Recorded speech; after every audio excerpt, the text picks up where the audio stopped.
Hey there, guys. It's Steve Bailey, and I want to talk to you about a question that I've seen a lot in my Facebook group, Income Hackers. Let me share the question with you. It says, I've been using YNAB for 2 months. I have a savings goal set up to save a down payment for a house. I have the goal set for $12,000 in 12 months. Each month I put in $1,000.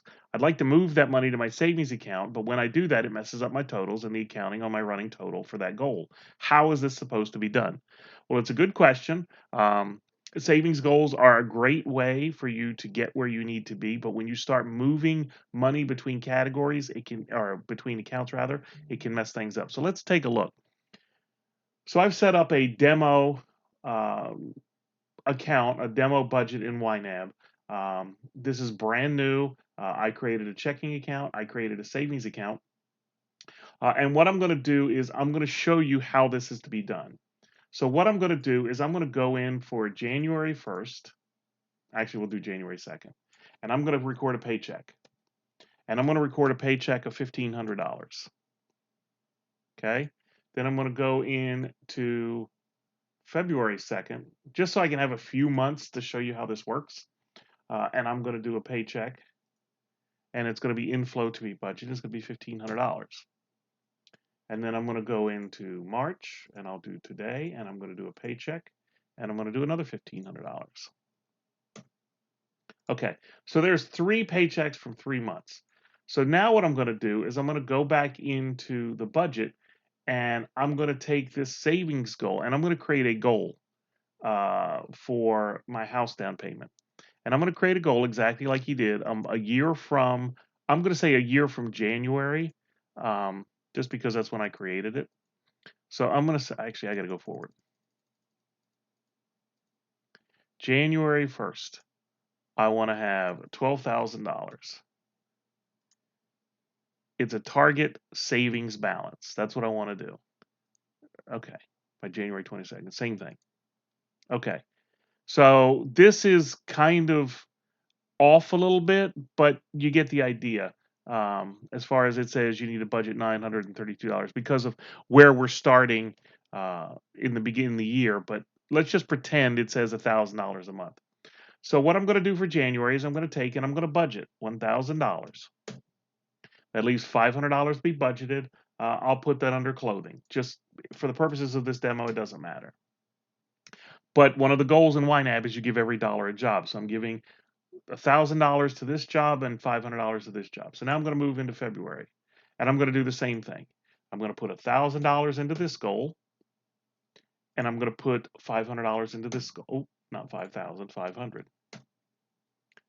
Now I'm going to go into March, and I'm going to put $1,000 into this goal, and $500 into this goal, just to make sure every dollar is given a job. Okay, so you can see that as I did this, this number turned green, which means I'm on target, I'm on task. So I've got $3,000 saved up towards my house down payment, but it's sitting in my checking account. I want to put it in my savings account. The correct way to do this is as follows.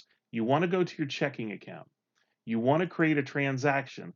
Remember, the budget is only touched when money enters your life or money leaves your life. You don't touch your budget when you're just moving it between accounts. So that's where you come over to the accounts tab. So the correct thing to do here is you want to do a payment and transfer to from the savings. When you do a payee transfer, no category is required and it doesn't touch your budget. So since I'm starting in my checking and I want to go to my savings, I will do an outflow of $3,000 because, or was yeah, $3,000 because that's what I've got saved up. So you can see when I do that, it takes and it puts $3,000 in my savings account. It puts $1,500, which is the balance of my paycheck, in my checking account. But when I go to the budget, nothing has changed. The budget still shows $3,000. The clothing still shows $1,500. I've moved it from my checking to my savings. Now, what I have to remember to do, just so you know, is I have to also remember to go into my app on my phone for my bank and physically transfer the money. But a lot of times, what people will do is they'll try and do a transfer and add a category, and they don't like they'll put in savings transfer and then they'll put in a category and it'll mess things up. If you do a transfer, you will see, let me go back to the screen here. you'll see this little arrow showing it's a transfer and it says category not needed. As long as it says that, you're good to go and you have nothing else to do. So I hope that helps. I hope that added some value to you. If you like that, please give this video a thumbs up, leave a comment. You could also benefit by visiting us over at facebook.com/income hackers. We talk about a lot of things as far as generating additional revenue without getting another job, without joining some kind of crazy network marketing scheme, simply by increasing your revenue through decreasing your spending. And this is one of the type of things that we talk about, and we educate people on how to build up their credit and repair their credit and do things like that. So stop by and pay us a visit at Income Hackers, facebook.com/Income Hackers.